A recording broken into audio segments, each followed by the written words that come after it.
Oh, you could be really entertaining. Take a picture. I'm recording it. Concluding our senior presentations will be Mr. Sam Tiburzi.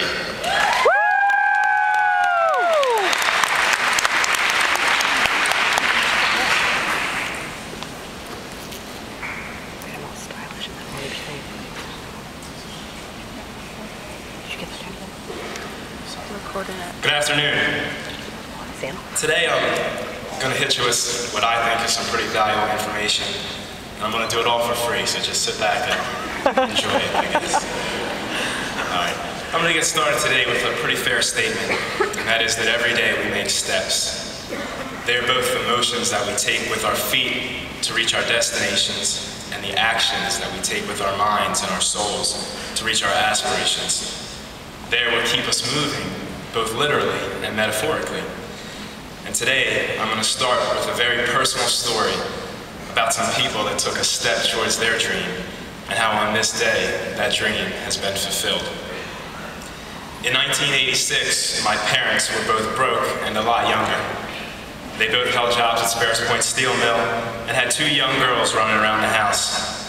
But the real story here begins on December 4th, 1985. As they watched the 11 o'clock news that night, they saw a story about President Ronald Reagan's now infamous visit to Fallston High School. Immediately, they wanted to learn more about the school and community, because common sense says, love them or hate them, when the President of the United States calls you a pretty outstanding high school, that is for a good reason.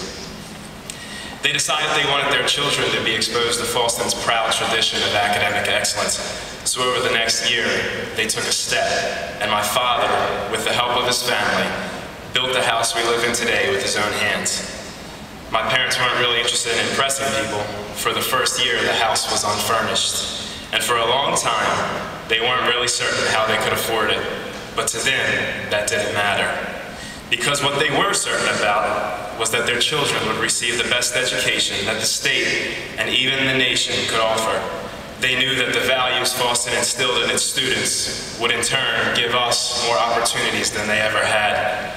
See, that house was so much more than a financial investment, but an investment into our future.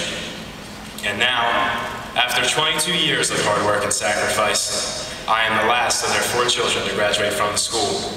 Undoubtedly, this day mirrors as much their accomplishments as it does mine. And I don't really know where they're sitting right now, but I want to let you know that I thank you, I love you, and I'm never going to forget what you did for us.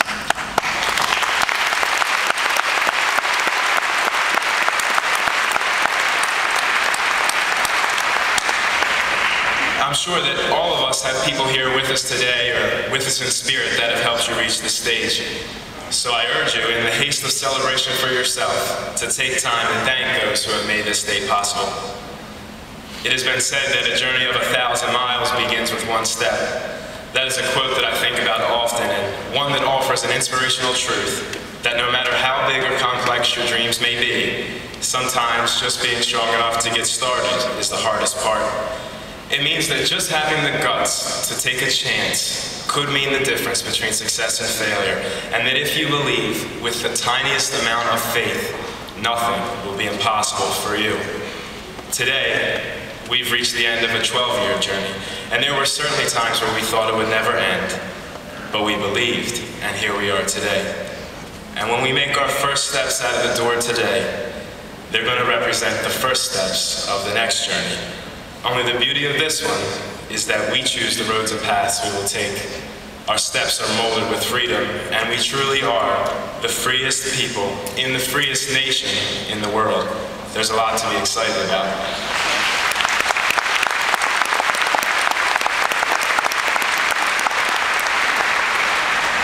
Whichever way you choose, I hope you realize that true success is found in happiness. You can spend your whole life trying to impress other people or chasing things that you may not even really want. Realize that when you're working your whole life doing something you simply enjoy, that it's like you're not even working at all, but that you are the only person who can make that happen. Along the way, be sure to help as many people as you possibly can, the same way that you have been helped to get to this point. You see, 22 years ago, my parents took a huge chance to help me. Before I was even born, they positively changed my life in more ways than I will ever know. What are you going to do to change someone's life? And how are you going to leave your footprint on the world? Only you hold that answer. And you might not know what it is right now, and that's okay. Because if you spend your whole life looking for the good in other people, you're going to find the good in yourself. And you won't have to search for that answer, because it'll find you. I like to think that the only way to measure whether someone has lived a good life is to count the number of people that they have helped. And for everyone in this room, whether you're getting a diploma or you're in the back watching, I pray that you're leading a good life and that you continue to do so. Because at the end of the day, to be put in that category, there is no higher honor. As a class, we've shared so many good times, and there are going to be people and things that I'm never going to forget. I hope that God blesses all of you, because each and every one of you deserves it. Go out and reap all the benefits you can from this accomplishment, but let it not be your last. I want to make sure that today you go out and enjoy yourself and make sure that you have a great day, but I want to make sure that you have an even better life. Congratulations, class of 2008, and thank you for having me.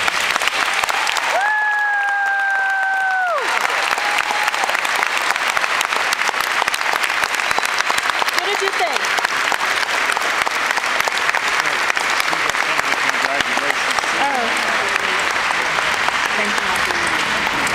Thank you. It's very nice. I didn't hear it till today. What did you think, Mom?